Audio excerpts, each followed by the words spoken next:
We begin our time together, as always, by turning within for just a moment, not to think, not to ask, not even to seek, but simply to be still, for it is in this stillness that the presence makes itself known, and it is from this inner center that all true spiritual instruction must unfold. In our human experience, many of us discover that as the spiritual life begins to awaken within us, something unexpected accompanies it. There comes a sense of aloneness, not loneliness in the ordinary meaning of that word, but a quiet separation from the noise and activity of the world. Some experience it as a withdrawal from old friendships, old interests, even old identities.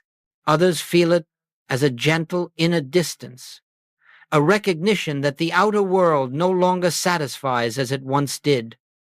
And often the mind interprets this as something being wrong. Why do I feel so apart from others? Why do I seem to walk a path that no one around me understands? I want you to know today that nothing is wrong. In fact, something profoundly right is taking place. This sense of aloneness is one of the first signs that the soul is beginning to awaken to its true source. For the spiritual journey is not traveled in crowds or noise. It is traveled in the deep recesses of your own consciousness, where no person can accompany you and no outer influence can disturb you. The moment the spiritual life begins to stir, the soul is gently led away from dependence on the outer world and drawn into the inner sanctuary where the presence resides. This is not a journey of withdrawal from people. It is a journey into a higher awareness, where we begin to see the world through spiritual eyes rather than human ones. We are not becoming isolated. We are being prepared to listen, to receive, to recognize that the true companion on this path is not found in the world, but in the infinite presence that walks beside us, within us, and as us.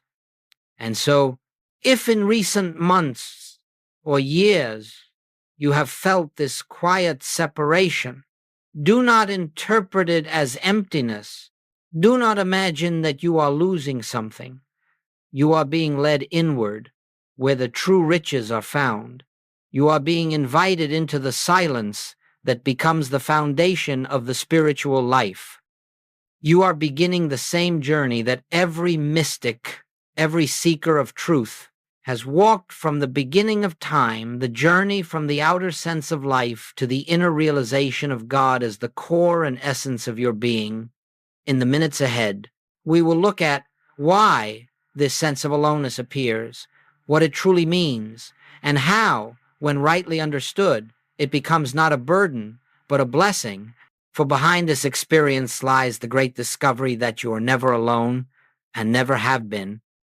The presence that accompanies you is the only true companionship that exists, and when this is realized, the mind's fear of aloneness dissolves forever. As we enter deeper into this subject of spiritual aloneness, let us consider one of the most misunderstood statements in all of spiritual teaching. Many are called, but few are chosen. To the human mind, this appears to imply favoritism or a selective choosing by some divine authority, but this is never the meaning in the spiritual life. In the spiritual realm, there is no God who selects one and rejects another. There is no divine caprice, no heavenly lottery. In the infinite, all are included, all are embraced, all are one. What, then, is the meaning of this statement? It is simply this: the call goes out to all, but few are ready to respond to it. The call is not a voice from the sky. It is not an angelic declaration. The call is that quiet inner stirring which comes to every individual at some moment of life, a sense that there must be something more, that the outer world is insufficient, that the heart longs for a peace and a truth that cannot be found in material conditions. Every person feels this at some point. This is the call.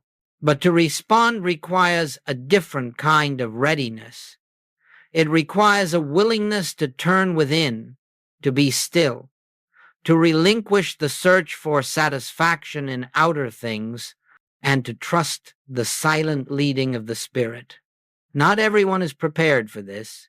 Many feel the call, but continue living outwardly, postponing the inner life, hoping that peace will come through new circumstances, new possessions, new relationships.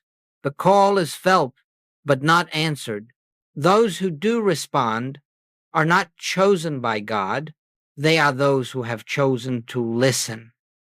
They have chosen to follow the gentle inner prompting rather than the noise of the world. And this choice, this turning within, is what begins the spiritual path. It is not a path imposed from without, but a path discovered in the depths of one's own being. And here lies the reason that spiritual awakening is so often accompanied by a feeling of aloneness. The moment you respond to the call, you step out of the collective current of human thought, you step out of the world's values, the world's pursuits, the world's dependencies. You no longer move with the crowd because you are no longer nourished by the same things that nourish the crowd. You begin to walk not apart from others, but inwardly ahead of them, guided by a different light, the light of the inner presence. This does not make one superior. It simply means that consciousness has become receptive to a higher impulse. It means that something within you has awakened to the recognition that your good cannot come from the world, but only from God, realized within. When this shift takes place, the outer life often begins to feel strangely distant. Conversations lose their meaning. Activities that once brought pleasure fall flat.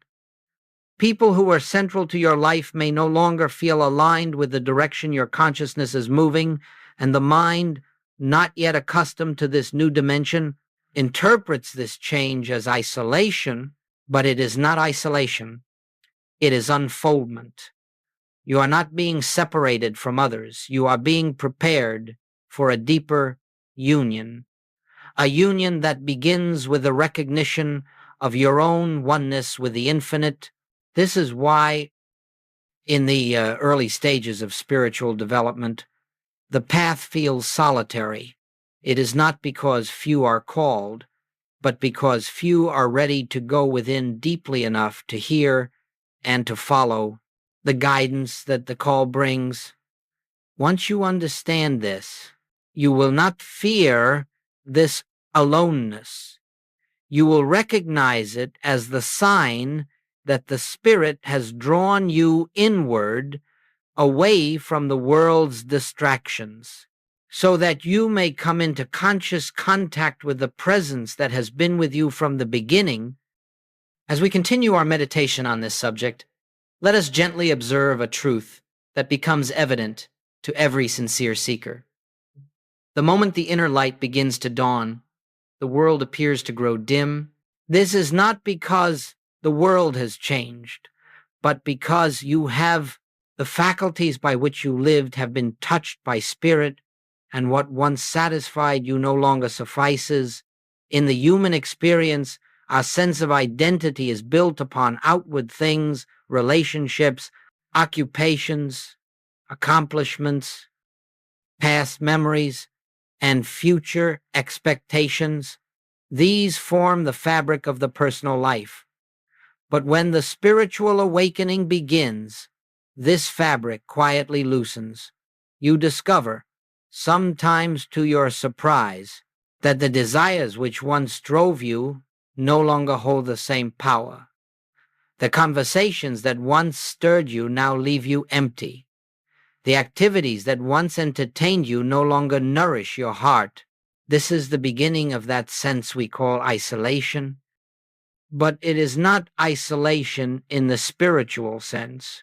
What is happening is that consciousness is turning away from the surface of life and beginning to listen to the deeper currents within. You are not withdrawing from people, you are withdrawing from dependence upon the outer realm. And as this takes place, the mind begins to feel uncertain, even confused, because it cannot yet interpret the change. The mind says, why do I feel separate? Why has life grown quieter? Why have people drifted away? But the soul whispers, you are being led inward. This transition is as natural as a seed growing beneath the soil, unseen yet fully alive. No one sees the seed's transformation, yet something miraculous is occurring. So it is in your consciousness, the roots of your being are reaching deeper. The soul is drawing nourishment from a new source. And until this inner foundation is established, there will be a sense of being between worlds, not fully at home in the outer, and not yet fully awakened to the inner. This is not a failing.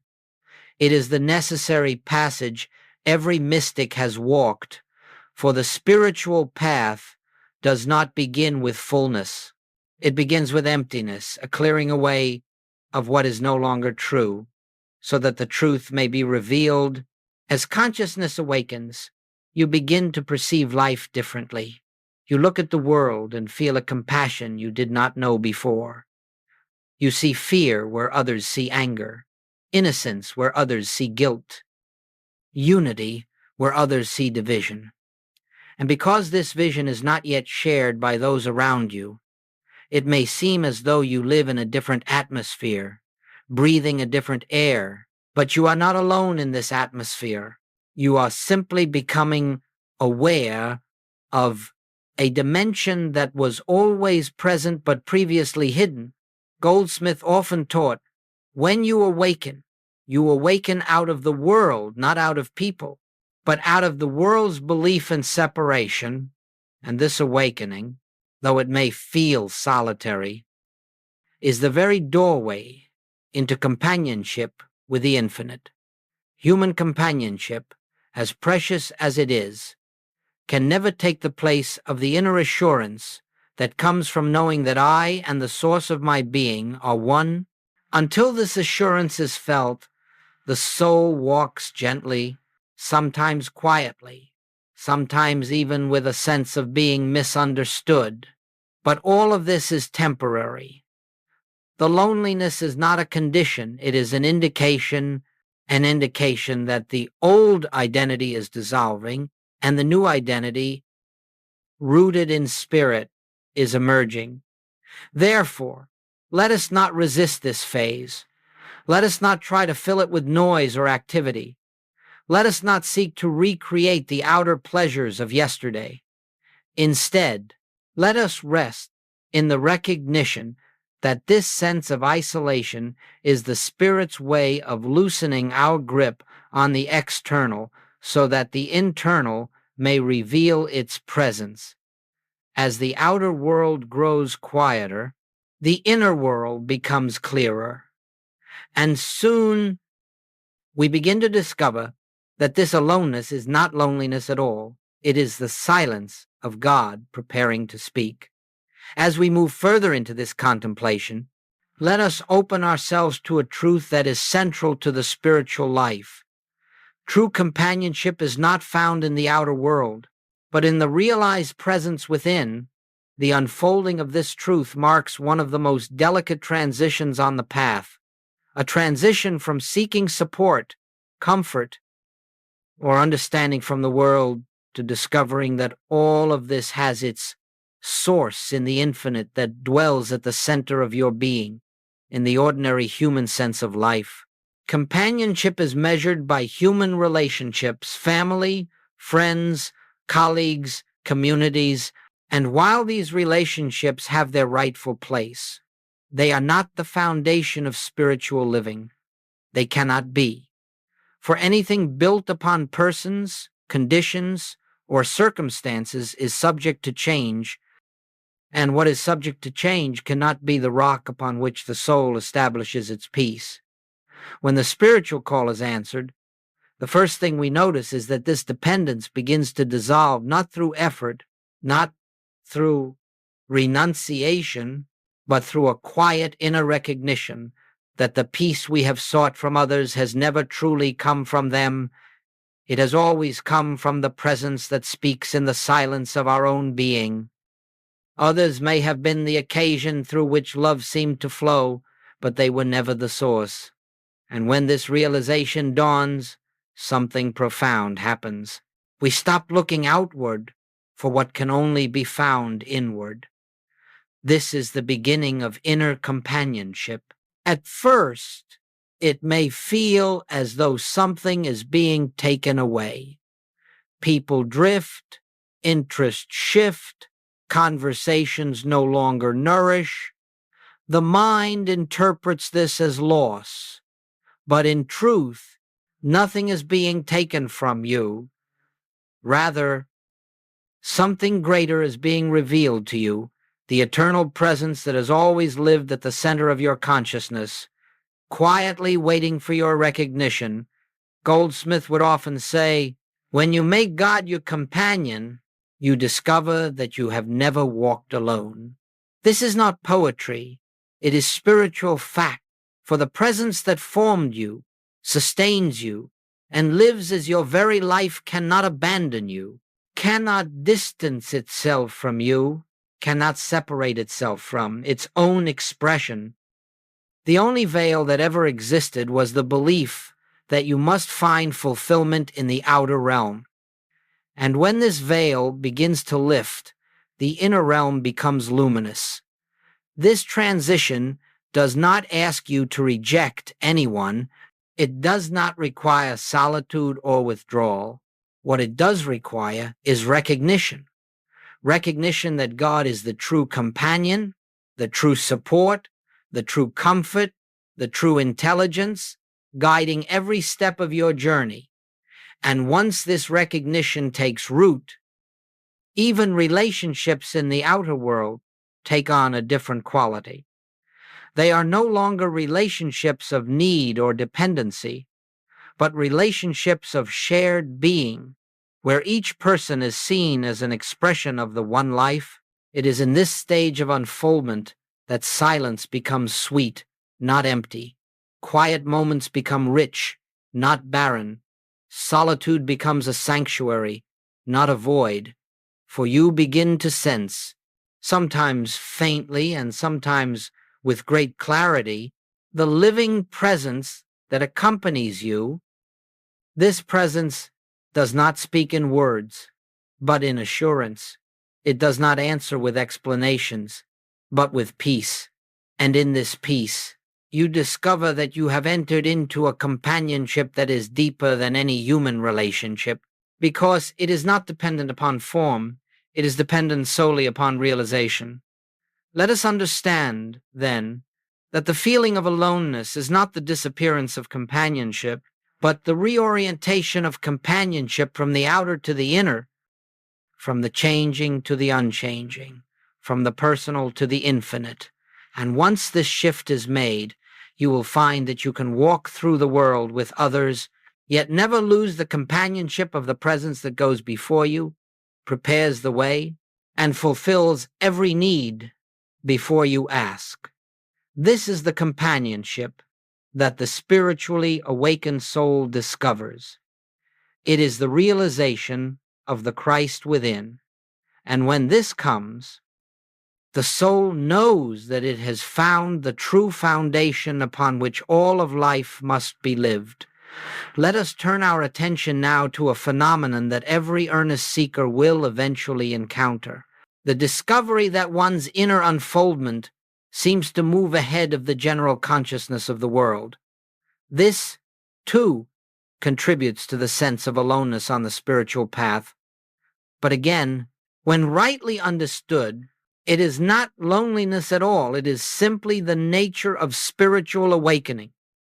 The spiritual life never unfolds in crowds. It never awakens collectively.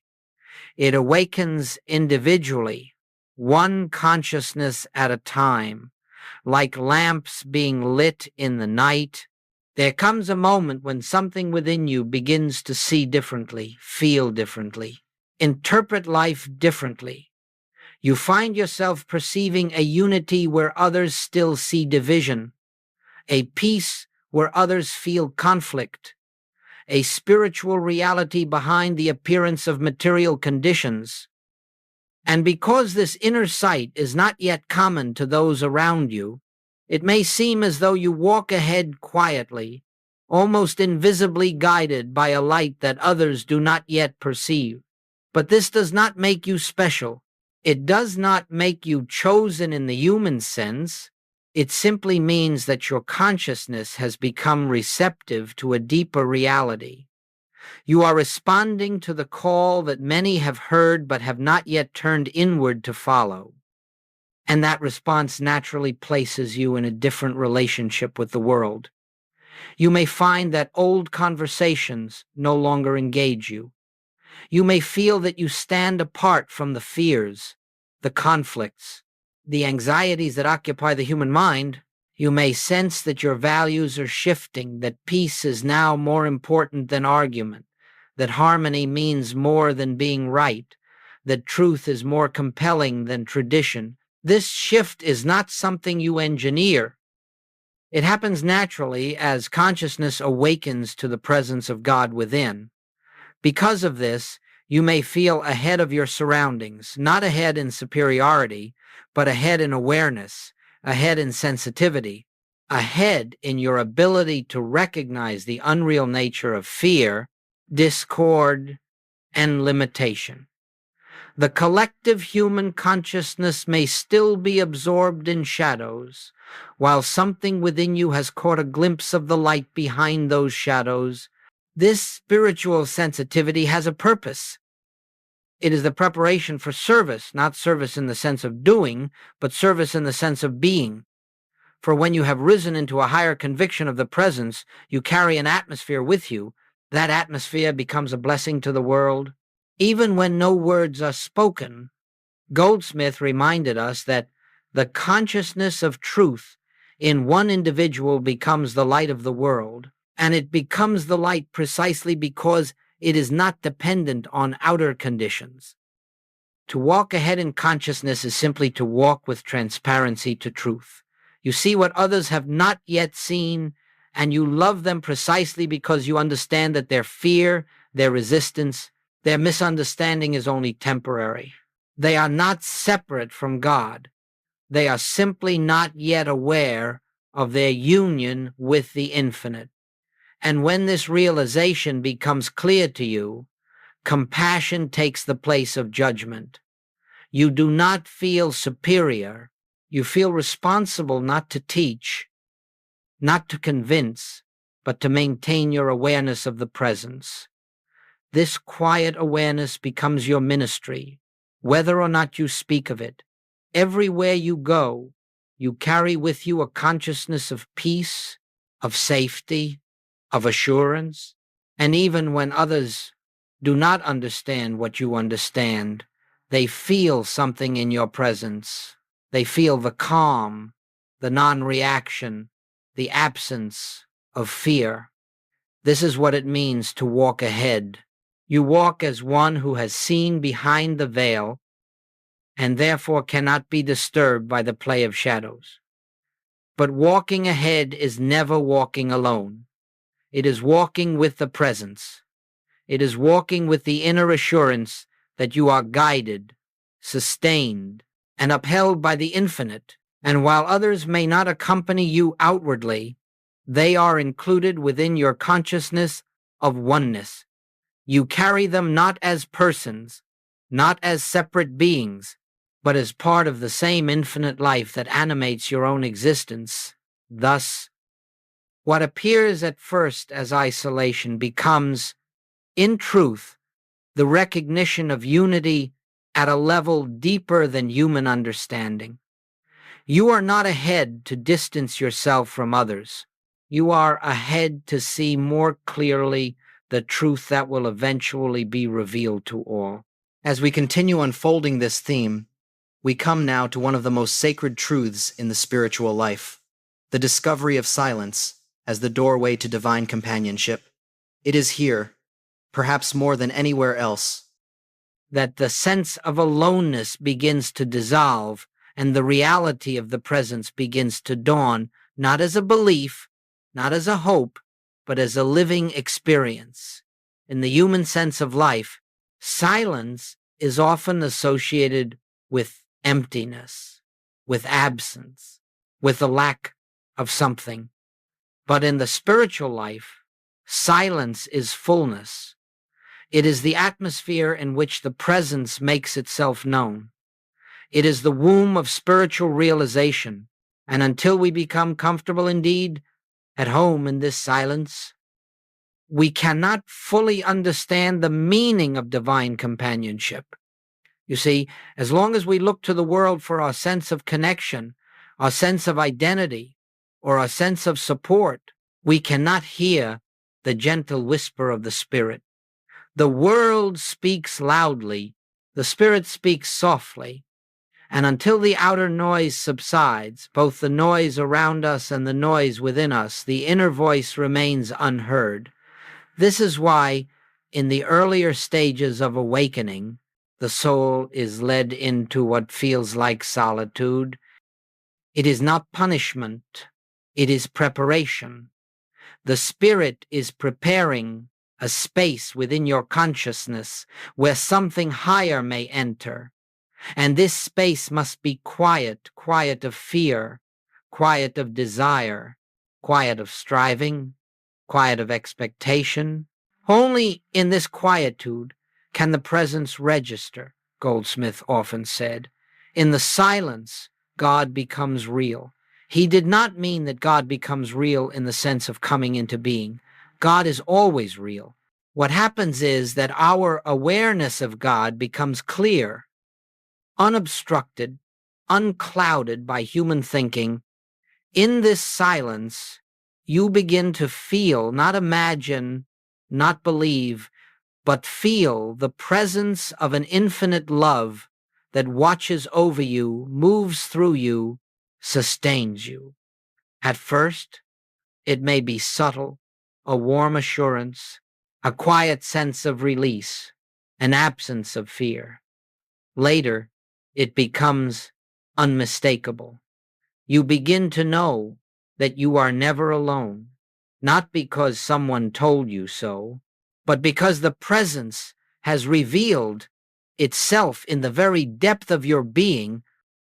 This revelation does not come through effort. It comes through receptivity. It does not come through words or thoughts. It comes through stillness.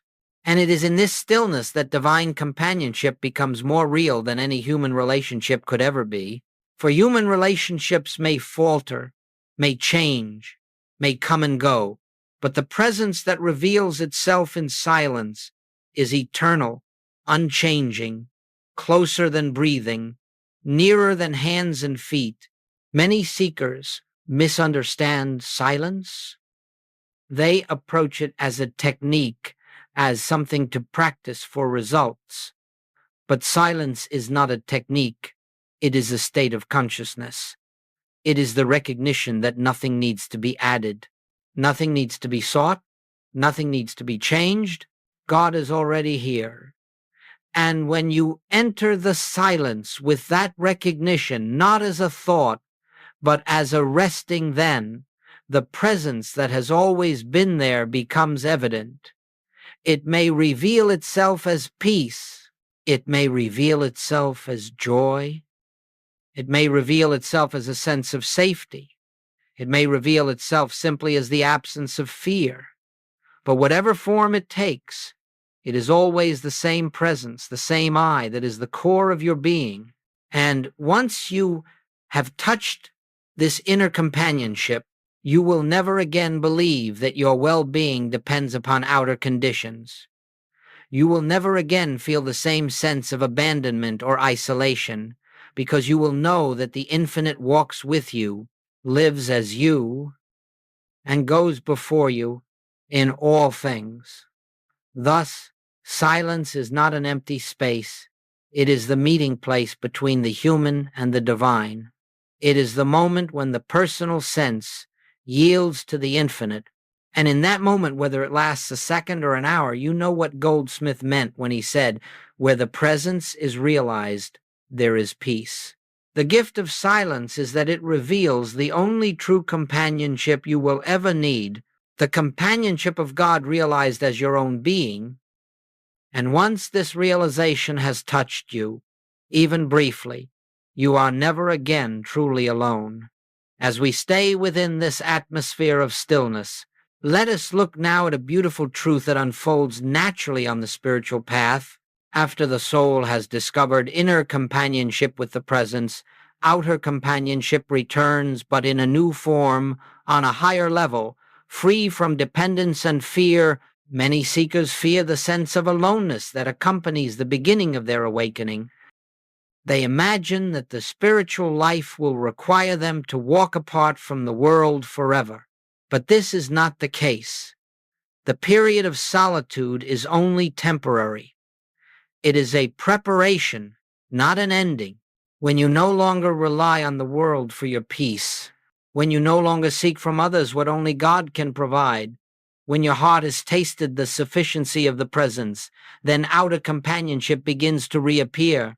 But now, it is no longer a relationship of need, it is a relationship of sharing.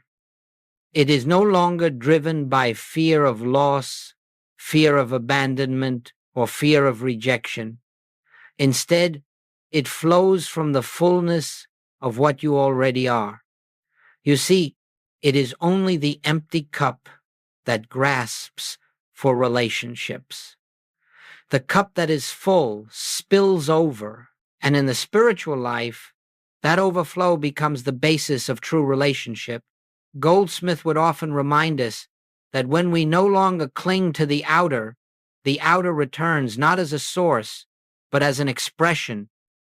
When God is recognized as the one true companion, all human companionship becomes a form through which his love may be expressed, but never the foundation upon which our peace depends. In this higher form of companionship, you no longer look to others to complete you because you are already complete in God. You no longer require agreement or validation because your identity is established in the presence within.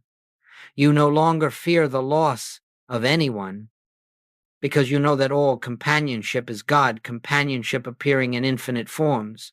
You no longer bind others with expectations because you see them as expressions of the same infinite life that animates you. And so, when companionship returns, it returns purified, it returns free, it returns sanctified by the recognition that the only real relationship in this world is the relationship between God and God, between the infinite appearing as one individual and the infinite appearing as another. Human relationship becomes beautiful only when it rests upon this truth. When you see the Christ, the divine identity in another, you are no longer relating to a mortal with opinions, fears, and desires. You are relating to the same presence that you have found within yourself, and this recognition forms the basis for a relationship that cannot be broken, because it is not built upon personality, it is built upon spiritual identity. This is why, after the period of spiritual solitude, many discover that new relationships enter their lives, relationships marked by depth, authenticity, and a quiet inner harmony. These are not relationships formed through effort. They arise naturally, drawn by the activity of the presence within you. And when old relationships return, they too are transformed, because you no longer bring the old consciousness to them. This does not mean that every human relationship becomes perfect. The spiritual path does not erase personalities, but your experience of relationship is transformed. You no longer look to others to give you what only God can supply. And because you do not seek to extract anything from anyone, you no longer suffer from unmet expectations. Your love becomes unconditional, not because you try to love unconditionally, but because the source of your love is unconditional. This is the meaning of companionship renewed at a higher level. Human ties become expressions of divine love rather than substitutes for it.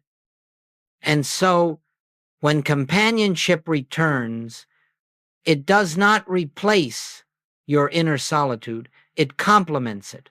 You are able to be with others without losing yourself. You are able to love others without fear. You are able to walk among the world without forgetting the presence that walks within you. This is the fruit of the spiritual life. First, the inner companionship, then the renewed outer companionship. First, the silence, then the harmony. First, the aloneness, then the realization that you have never truly been alone.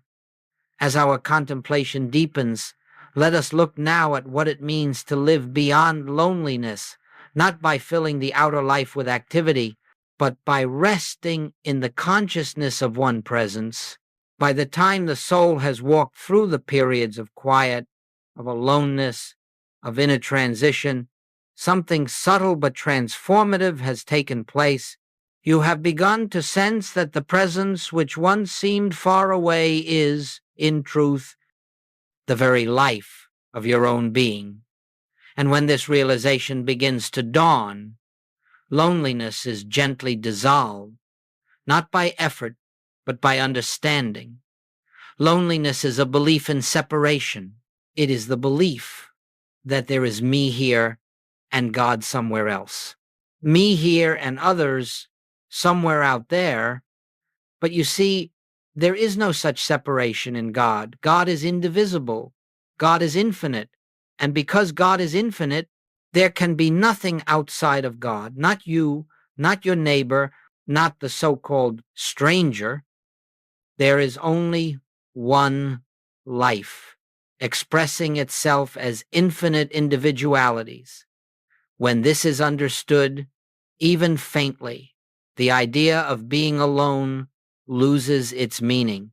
Goldsmith often said that the spiritual life is not a journey of becoming something, it is a journey of recognizing what already is. And what already is the truth that you live, move, and have your being in God, and God lives, moves, and expresses as you. When that realization becomes even partially conscious, loneliness cannot remain, for loneliness belongs only to the sense of a separate self, and as the sense of a separate self dissolves, so does its loneliness. This does not mean that the spiritual individual becomes emotionally detached or withdrawn from life. On the contrary, one becomes more deeply connected not through dependency, but through recognition. When you look at another, you begin to see not a person with a private life and a private mind, but the same divine life which animates you. You begin to see the presence expressing itself in every face, behind every form, in every circumstance. And wherever the presence is recognized, loneliness is impossible, for you are beholding the same life everywhere. Living beyond loneliness means resting in this awareness. God is here. God is now. God is the very essence of all being. It means knowing that the one who walks with you in silence walks with all others in the same silence. You are not apart from life, nor is life apart from you. You are included in the infinite, and therefore you are eternally companioned in this state. The need for external reassurance fades. You no longer look outward to see who stands with you, because you know that the invisible presence stands with you always. And when this presence is recognized, human relationships become richer, not poorer. You can meet others without fear, without the need to grasp, without the dread of losing, because you know God is the companionship. God is the love.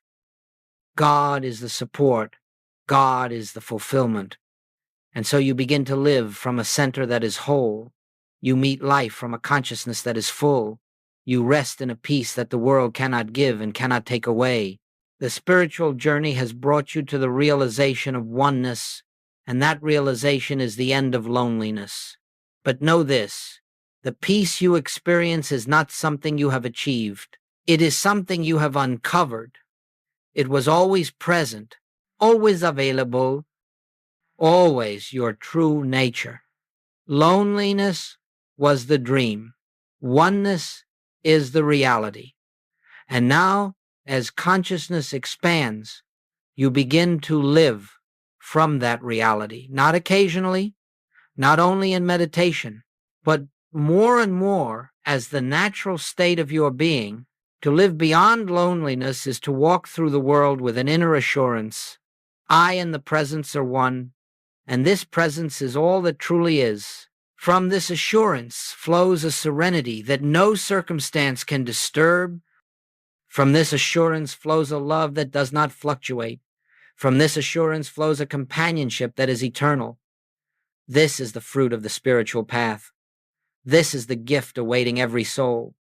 And once tasted, it becomes the ground upon which you walk, the air you breathe, the quiet strength that accompanies you in all things. As we bring this period of meditation and reflection to its close, let us pause again for a moment of quiet, not to conclude anything, not to summarize, but to simply rest in the awareness that the presence we have been speaking of is here, not because of any words that have been spoken, not because of any teaching or idea, but because it has always been here. Our time together has only opened the window through which we may glimpse what has been true from the beginning. Let us rest, then, in the silent recognition, right where I am, God is. Not as a concept, not as a belief, but as the very life that beats the heart, breathes the breath, and sustains existence without effort. Throughout this contemplation, we have touched upon the experience of spiritual aloneness, the feeling that accompanies the soul when it begins to turn inward, when it begins to hear the call of the infinite. And we have seen that this aloneness is not a condition to fear, but a sign of spiritual birth. It is the gentle drawing of the spirit, leading you away from dependence on the outer world, so that it may reveal itself as your true companion. We have seen that this period of solitude is temporary, and more than temporary, it is purposeful. For only when the heart no longer seeks outside of itself can it discover the fullness within, and when that fullness is felt, even lightly, loneliness dissolves because the sense of separation dissolves. The soul awakens to the truth that the presence is not something you reach for, it is something you recognize. As this recognition deepens, companionship returns first as inner assurance, then as outer harmony. You begin to walk through the world with a quiet confidence, knowing that you are never without support, never without guidance, never without love.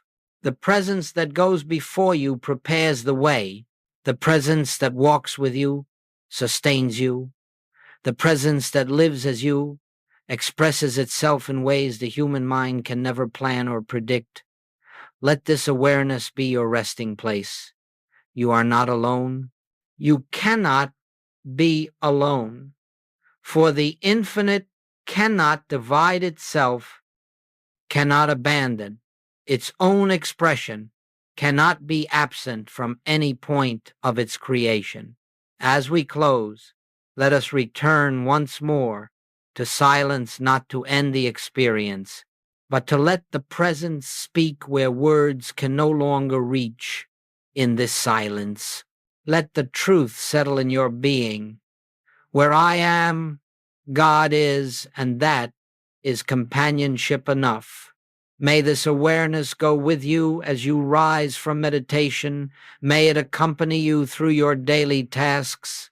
May it walk before you into every encounter. And may it remind you again and again that all is well because all is God. Let us rest now for just a breath in the peace that requires no explanation and no effort, the peace that is the very nature of the presence within.